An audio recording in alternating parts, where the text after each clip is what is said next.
2ஆம் வகுப்பு ஆ பிரிவில் படிக்கும் முகமது ஹிஷாம் எனும் நான் உங்கள் முன் இறப்பிலே மனிதர், இறப்பிலே மாமனிதர், படிக்காத மேதை, பெருந்தலைவர் கர்மவீரர் காமராஜர் பற்றி சீருரை அற்று முன்வந்துள்ளேன். காமராஜர் தமிழகத்தில் தலை சிறந்த முதல்வராக பணியாற்றி சிறந்த மாற்றங்களை ஏற்படுத்தினார். அதனால் இவர் கிங் மேக்கர், அரசியல் மன்னர், கல்வி தந்தை என போற்றப்பட்டார். என் தலைவர் ஆற்றிய பணிகளோ ஏராளம். அதில் கல்வி சீர்திருத்தங்கள், தொழில் மற்றும் மனிதன மேம்பாடு, விவசாய முன்னேற்றம் என்பன குறிப்பிடத்தக்கதாகும். மேலும் இவர் குழந்தைகள் மட்டுமின்றி மக்கள் அனைவராலும் கல்வி கண்டிருந்த காமராஜர் என அழைக்கப்பட்டார். இவர் எந்த ஒரு ஆடம்பர வாழ்க்கையும் வாழாமல் நாட்டிற்காக தன்னுடைய முழு வாழ்க்கையையும் அர்ப்பணித்தார்.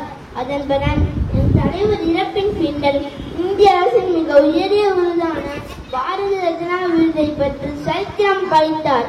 சரித்திரத்தில் நீங்க அகர்ம வீரனே, ஆலைகள் செய்தாய், கல்வி சாலைகள் செய்தாய், ஆலை மேற்கும் சிறுவன் படிக்க மதிய உணவு திட்டம் தந்து அற்புதம் செய்தாய். மானம் மேற்கும் குழந்தை கையில் கைத்தறி பிங்கி மதி வளர்க்கும் காகித புத்தகம் தந்தாய். எம் தலைவர் காமராஜரை போல் நாமும் மக்களின் நலனுக்காகவும் நாட்டின் வளர்ச்சிக்காகவும் வாழ்ந்து எம் புதிய தலைமுறையை மலர வைப்போம் என்று கூடி விடைபெறுகிறேன். நன்றி.